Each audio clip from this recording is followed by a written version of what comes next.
जब 3 लोगों के काम में 2 लोग मर जाते हैं ना, तो समझो तीसरा धोखेबाज है।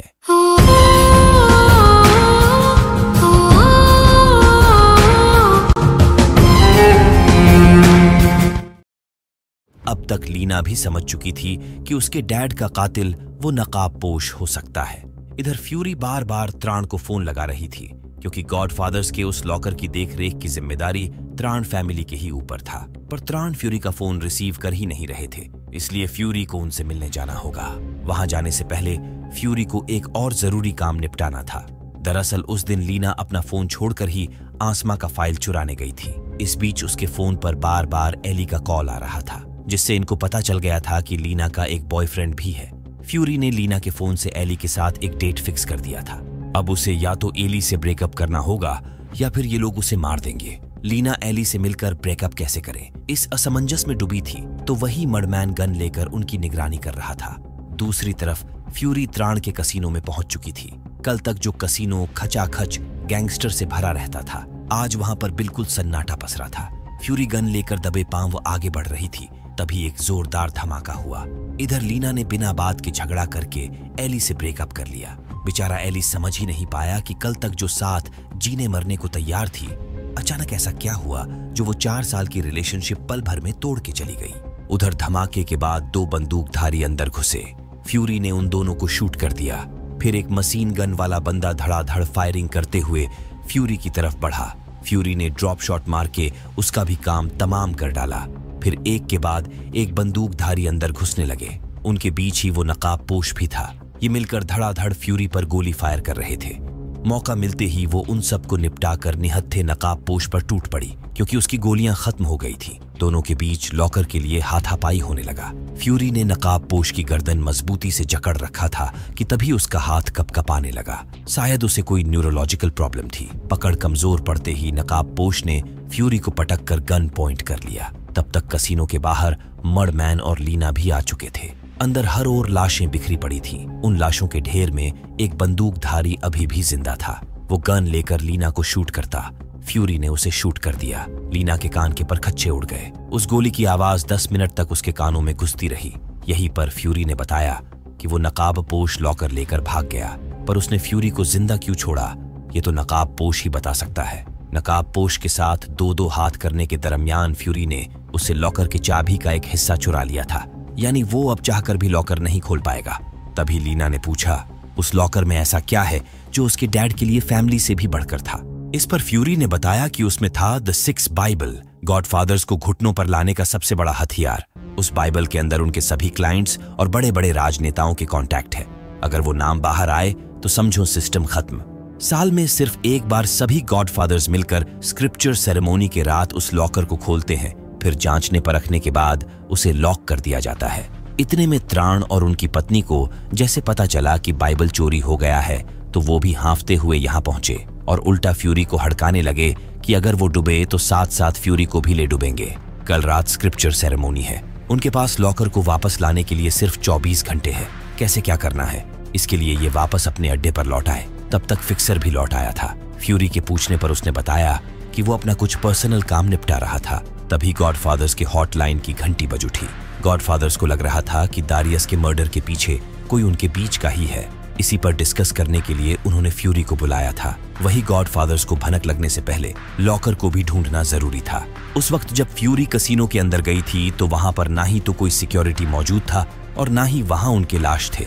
यानी इस कर्मकांड में त्राण के सिक्योरिटी वाले भी शामिल हो सकते हैं। फिक्सर की जानकारी के मुताबिक त्राण के कसीनो का सिक्योरिटी 5 सालों से मोंटू नामी आदमी देखता था। एक तरफ लीना और फिक्सर मोंटू को दबोचने निकल गए, जबकि दूसरी तरफ फ्यूरी मडमैन को लेकर गॉडफादर्स से मिलने निकल गई। इधर फिक्सर कुछ दूर जाने के बाद गाड़ी एक एकांत जगह पर रोककर लीना का गला दबोच लिया। चल बता कौन है तू और किसके लिए काम करती है। साथ ही साथ फिक्सर ने उसे लीना का कब्र भी दिखाया। ये जान तो उसके पैरों तले जमीन खिसक गई। अब तब तो उसे यही पता था कि वो ही लीना है। उसके हाव भाव से फिक्सर को भी समझ आ गया कि ये बात उसे नहीं पता थी, इसलिए वो उसे उसके हाल पर छोड़कर वहां से निकल गया। जबकि लीना तुरंत अपने माँ के पास पहुंची। उनके फैमिली एल्बम में लीना के 3 साल के बाद की एक भी फोटोज नहीं थे। ऊपर से उसकी माँ का यादाश्त भी जा चुका था। समझ नहीं आ रहा था कि वो इस बात के तह तक कैसे पहुंचे।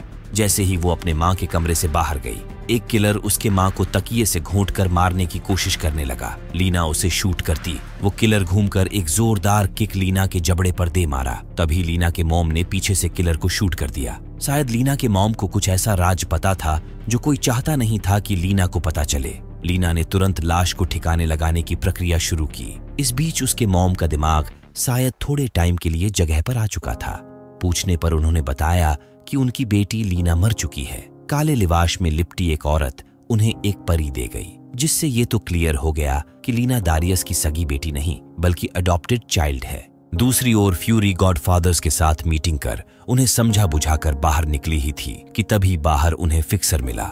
दरअसल वो त्राण के सिक्योरिटी हेड मोंटू को उठा लिया था। इसके आधे घंटे बाद हम एली को देखते हैं। नर्स के सूचना देते ही वो हॉस्पिटल के लिए निकल चुका था। इधर लीना किलर के लाश को ट्रॉली में डाल उसके ही गाड़ी में छिपाने के लिए जा रही थी। इतने में एली ने उसे देख लिया। जब तक वो किलर की गाड़ी को ढूंढ पाती, एली धमका। उसे लग रहा था कि पुलिस वालों ने उसके डैड के मर्डर की तहकीकात अच्छे से नहीं किए, शायद इसलिए वो किसी पुलिस वाले के साथ नहीं रहना चाहती। ये कहते हुए एली ने उससे वादा किया कि वो उसके डैड के कातिलों को ढूंढ कर ही दम लेगा। इतने में उसकी नजर ट्राली पर लगे खून पर पड़ी। जब उसने चेक किया तो ट्राली खाली था। हालांकि लीना के घबराए हुए चेहरे को देख उसे एहसास हो गया था कि जरूर कुछ गड़बड़ है, इसलिए वो जाते जाते उसे वार्निंग दे गया कि इन लफड़ों से वो दूर ही रहे, वरना उसे जेल में डालना पड़ेगा। वैसे इस आधे घंटे के बीच मर्डमैन यहाँ पहुंच चुका था। ये वापस अपने अड्डे पहुंचे, जहां पर फिक्सर पहले से ही मोंटू को पंचिंग बैग में भरकर तोड़ रहा था। काफी मशक्कत करने के बाद उसने उगला कि त्राण का बेटा इन सब में शामिल है। उसी ने सिक्योरिटी कसीनो से हटा रखा था और मोंटू को धमकी दिया कि अगर ये बात बाहर निकली तो वो उसे मार डालेगा। यानी इस हिसाब से तो वो भी नकाबपोश से मिला हुआ है। इन सब के बीच लीना के मॉम के जान के पीछे भी कोई पड़ा हुआ था, इसलिए वहां मर्डर के सबूत मिटाने और लीना के मॉम की सुरक्षा के लिए फ्यूरी ने अपने आदमी मुस्तैद कर दिए थे। अब इनके सामने सवाल ये उठ रहा था कि आखिर एक गॉडफादर का बेटा बाइबल क्यों चुराना चाहेगा। वैसे त्राण का उनके बेटे के साथ 36 का आंकड़ा था, उन्होंने उसे कभी कोई पावर नहीं दी, शायद इसीलिए वो बहक गया होगा। पैसों के लिए आजकल वो एक नया धंधा भी शुरू किया है, दुनिया भर से सट्टेबाजों को इकट्ठा करता है, खेल में हिस्सा लेने वाले को बड़ा इनाम देता है और जो हारते हैं उनकी कहानी वहीं पर समाप्त कर दी जाती है। अगर उस तक पहुंचना है तो लीना को उसके मौत के खेल में हिस्सा लेना होगा। लेकिन लीना पहले ही पीछे हट गई क्योंकि वो अंडरवर्ल्ड से बाहर निकलने का मन बना चुकी थी। अब उसे नहीं जानना कि उसके डैड का कातिल कौन है।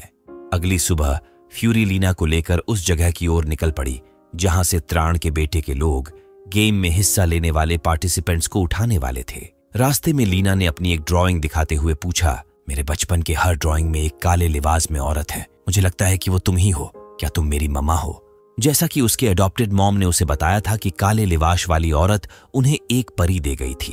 फ्यूरी ने ये तो मान लिया कि उसके बचपन के हर ड्राइंग में वो काले लिबास वाली औरत वही है, लेकिन वो उसकी मॉम नहीं है, पर दोनों का खून एक ही है। ये सुन तो लीना का चेहरा खिल उठा क्योंकि फ्यूरी ने उससे वादा किया कि बस वो उनके साथ काम करती रहे, समय आने पर वो उसे सब कुछ बता देगी। इसके बाद लीना उस एकांत जगह गई जहां पर त्राण के बेटे के लोग लीना के आंखों पर पट्टी बांधे और उस स्टेडियम में उठा ले गए जहां पर मौत का खेल होना था। स्टेडियम खचाखच सट्टेबाजों से भरा था। इस खेल को होस्ट कर रहा था त्राण का बेटा। इस खेल के नियम सिंपल थे, रास्ते में आने वाले खतरों को पार करो और अपनी मंजिल तक पहुंचो। हॉर्न बजते ही पार्टिसिपेंट्स पर गोलियां चलने लगी। जैसे तैसे करके ये आगे भागना शुरू किए, तब तक उनके पीछे शिकारी कुत्ते को भी छोड़ दिया गया। आगे बहुत सारे ट्रैप बिछे हुए थे जिसमें फंसकर पार्टिसिपेंट्स की जान जा रही थी। उनको मुश्किल में फंसते और मरते हुए देख सट्टेबाजों को उतना ही मजा आ रहा था। लीना इन सभी चुनौतियों को पार करते हुए सबसे आगे निकल गई। रेस के एंड पॉइंट पर त्राण का बेटा अकेला खड़ा था, लेकिन उसे कहा पता था कि आज उसकी सारी चर्बी पिघलने वाली है। लीना तेज रफ्तार से दौड़ते हुए आई और जंप कर उसे ऐसा किक मारा कि वो चारों खाने चित्त हो गया। अगले पल वो उसे बंदूक के नोक पर उठा ले गई, फिर उससे लॉकर का एड्रेस भी उगलवा लिया। इधर त्राण के कसीनो में मजमा लग चुका था। स्क्रिप्चर सेरेमोनी के लिए सारे गॉडफादर्स भी आ चुके थे। त्राण के माथे पर पसीना देख कहीं ना कहीं मम्मा को एहसास होने लगा था कि कुछ गड़बड़ है। फिलहाल तो उसे लीना ने संभाल लिया, पर मम्मा ज्यादा देर तक चुप नहीं बैठने वाली थी। इधर लीना के बताए हुए एड्रेस से मर्डमैन और फिक्सर ने लॉकर को हथिया लिया था। तब तक त्राण के बेटे को लेकर लीना भी वहां पहुंची। त्राण के बेटे को भी उस नकाबपोश की असलियत नहीं पता थी।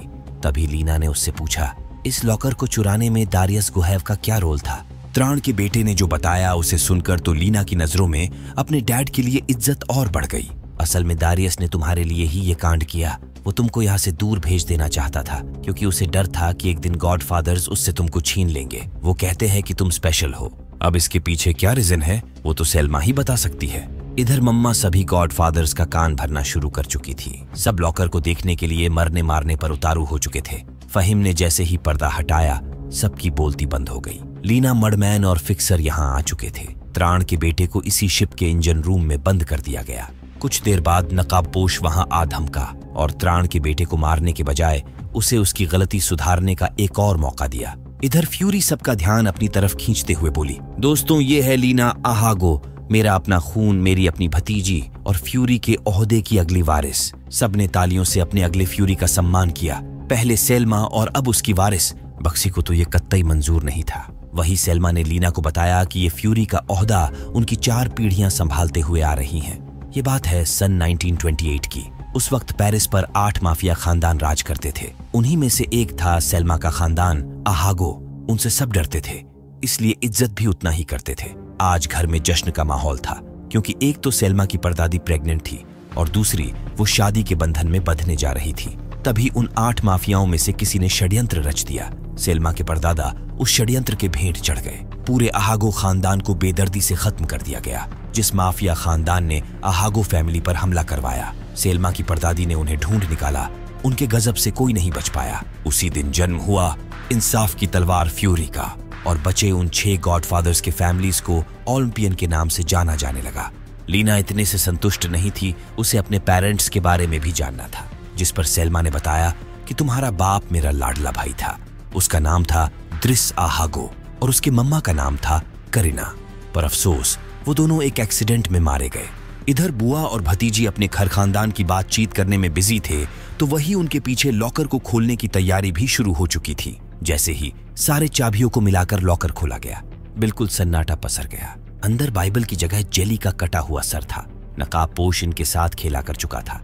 अब इन सब की शामत आने वाली थी। इन सब के बीच ही त्राण का बेटा हाथ में रिवॉल्वर लिए अंदर घुसा। इससे पहले कि वो सेल्मा को शूट करता, भतीजी ने बुआ को बचा लिया। लीना के हाथों त्राण का बेटा मारा गया। इसमें त्राण भी कुछ नहीं कर सकते थे क्योंकि सबको पता चल चुका था कि बाइबल गायब करने में उनके बेटे का ही हाथ था। इधर एली को दारियस का फाइल खंगालने पर पता चला कि फ्यूरी कोई हुआ नहीं बल्कि सच में है। वही एली इन सारे फाइलों को खंगालने के बाद मान चुका था कि फ्यूरी है और उसी ने ही लीना के डैड दारियस को मारा है। इसलिए आज से एली भी फ्यूरी को पकड़ने और लीना को इंसाफ दिलाने में जुट गया। यहाँ से कहानी एक बार फिर फ्लैशबैक में जाती है। तब सेल्मा महज 10 साल की थी। उनके घर पे हमला हुआ था। इसी हमले के बीच सेल्मा के छोटे भाई द्रिस यानी लीना के पिता का जन्म हुआ। आगे चलकर सेल्मा अगली फ्यूरी बनी, जबकि द्रिस के हाथों कुछ नहीं लगा। हालांकि वो बहुत होनहार था। ड्रग स्मगलिंग, चोरी छिनैती, इन सब में वो अपना पैर जमा चुका था। फिर वो मनहूस दिन आया। एक चोरी के दौरान द्रिस के पीछे पुलिस लग गई। बदकिस्मती से लीना की मोम करीना भी उसी कार में थी। द्रिस ने पुलिस से भागने के चक्कर में कार का कंट्रोल खो दिया और दोनों उस एक्सीडेंट में मारे गए, जिसके बाद उनको अंडरवर्ल्ड के कब्रिस्तान में दफना दिया गया। लीना के मन में एक और सवाल था कि आखिर उसके मॉम डैड के मरने के बाद सेल्मा ने उसे पालने के बजाय अजनबियों के हाथ क्यों सौंप दिया। दरअसल सेल्मा अपने अगले वारिस को सबके नजरों से छिपाकर रखना चाहती थी, इसीलिए उसे खुद से दूर किया। मगर हर वक्त उसके लोग लीना के इर्द गिर्द ही रहते थे। जेल में जितने भी लोग उसको प्रताड़ित करते वो सब सेल्मा के इशारे पर ही काम करते थे ताकि वो और कठोर बन सके। इधर त्राण के बेटे के फ्यूनरल में सारे अंडरवर्ल्ड के लोग धीरे धीरे करके कब्रिस्तान में इकट्ठा होने लगे थे। सुनने में आया था कि बाइबल के खो जाने के बाद से बग्जी ओलंपियंस से फ्यूरी के ओहदे के लिए सिफारिश करने में जुटा था। अगर 6 गॉडफादर्स में से 4 ने भी बग्जी को सपोर्ट किया तो समझो सेल्मा के हाथ से फ्यूरी का ओहदा छिन जाएगा। इसलिए सेल्मा पहले के ब्रदर्स और फिर फहीम से मिली ताकि उनको अपने पक्ष में ला सके। लेकिन फहीम तो बग्जी के सपोर्ट में खड़ा था। उसका कहना था कि अगर वो किसी गॉडफादर्स का पैसा खाते हुए पकड़ा जाए तो एक बार को बग्जी नजरअंदाज कर सकता है, पर फ्यूरी तो सीधे सूली पर चढ़ा देगी। लीना ने झट से कहा, हम भी नजरअंदाज कर लेंगे, जो करना है करो, पर हाथ हमारे पक्ष में ही खड़े करना।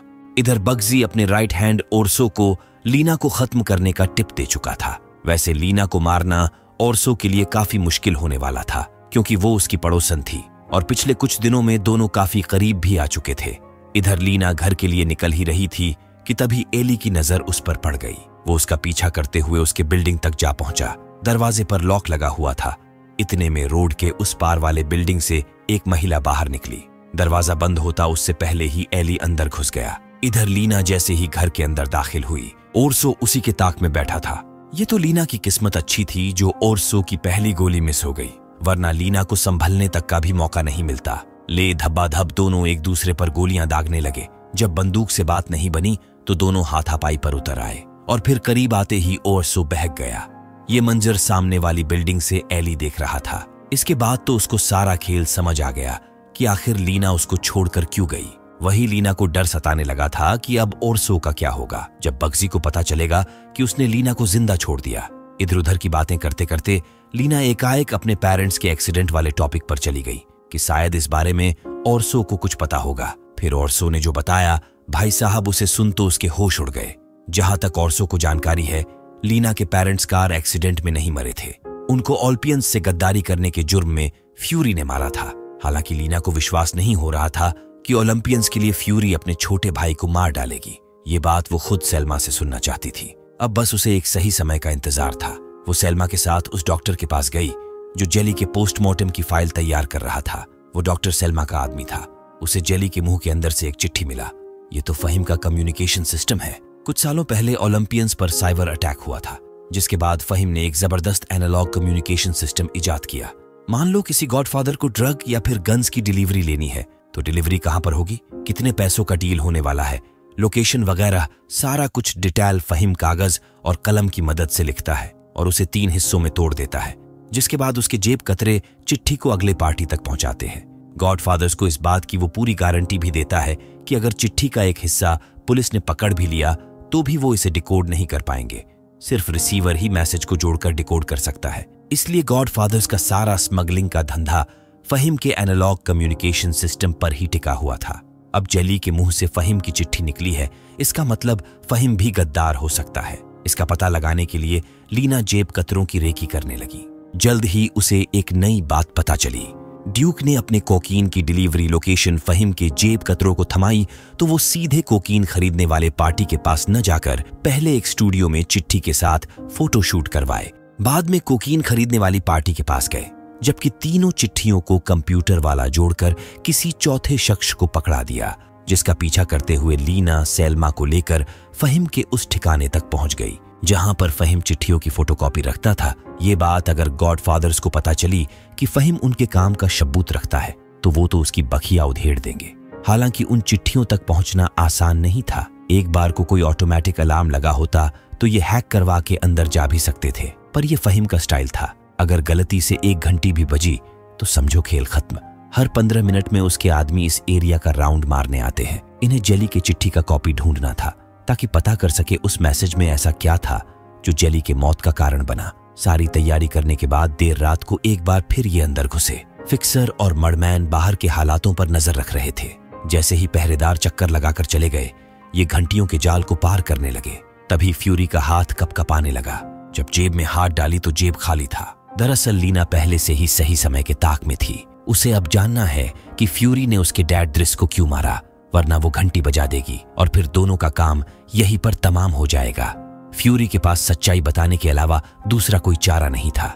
ये बात सच है कि द्रिस को मारने के लिए ओलंपियंस ने फ्यूरी को भेजा था। फ्यूरी ने उसे ढूंढ तो निकाला, पर अपने छोटे भाई को मारते वक्त उसके हाथ रुक गए, इसलिए उसे मारने के बजाय सबसे छिपाकर एक जेल में कैद कर दिया। इतने में बाहर फहीम की गाड़ी आ चुकी थी। मर्डमैन इन्हें बाहर से पल पल की खबर दे रहा था। फ्यूरी ने लीना से उस चिट्ठी को ढूंढने को कहा और खुद फहीम को संभालने निकल गई। इधर लीना को मैसेज का भंडार मिल चुका था। काफी देर खंगालने के बाद उसे जेली के चिट्ठी की कॉपी मिल गई, जिस पर हथियारों की डिलीवरी टाइम डेट ये सब लिखा हुआ था। उसके साथ साथ उसने बहुत सारे चिट्ठियों की फोटो ली और बाहर निकलती उसके पीछे नकाबपोश आ चुका था। लीना उससे बचकर निकल नहीं पाई। नकाबपोश ने उससे चिट्ठी छीनकर सारे सबूत मिटा दिए और तुरंत वहां से भाग निकला, मगर तब तक बहुत देर हो चुका था। इन चिट्ठियों में से एक चिट्ठी उड़ते उड़ते मम्मा के हाथ लगी।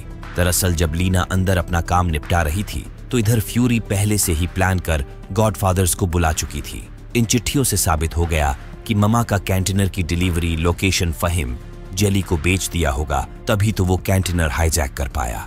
उसी तरह पिछले महीने गॉडफादर्स हथियारों की डिलीवरी कराने वाले थे, लेकिन किसी ने उनका पैसा लूट लिया और उसी हथियारों की डिलीवरी का लोकेशन वगैरह जेली के पास से मिला था। कुल मिलाकर फहीम का कांटेक्ट जेली से था और जेली और दारियस का नकाबपोश से। ये गद्दार है। जैसे ही 5 फैमिलीज ने फहीम के खिलाफ हाथ खड़ा किया, एक गोली घुटने में, दूसरा खोपड़ी में, और बस फहीम का खेल समाप्त हो गया। यहाँ सेल्मा ने साबित कर दिया था कि वो उनकी फ्यूरी क्यों है। ठीक 24 घंटे बाद लीना फ्यूरी के दरबार में पहुंची। उसने इन बीते 24 घंटों में एक ऐसे घड़ी का जुगाड़ कर लिया था जो उसके नब्ज से चल रही है। पिछली रात उसने जितने भी सबूत कलेक्ट किए वो सब इस नन्ही सी घड़ी के अंदर है। अगर उसकी धड़कन रुकी तो इस घड़ी का सारा डेटा पुलिस को ट्रांसफर हो जाएगा। ये चेतावनी देकर वो अपने डैड को ढूंढने निकल पड़ी। अगली सुबह हम लीना के बाप दृश को देखते हैं, जिसे सच में सेल्मा ने जेल में कैद करवा रखा था। 1 हफ्ते तक ढूंढने के बाद लीना ने उस जेल का पता ढूंढ निकाला जहां पर दृश कैद था। पर इन 1 हफ्तों में लीना को बहुत सारे पापड़ बेलने पड़े। यहाँ से हम दृश की कहानी देखेंगे, जो अपने समय का तुर्रम खान था। उसकी खोपड़ी शैतान की थी। किसी भी धंधे में हाथ डालता तो उसे 1 हफ्ते में ही टॉप पर ले जाता। पूरे अंडरवर्ल्ड में उसकी तूती बोलने लगी थी। फिर ऐसा क्या हुआ जो उसका बना बनाया साम्राज्य खत्म हो गया, जानेंगे अगले पार्ट में।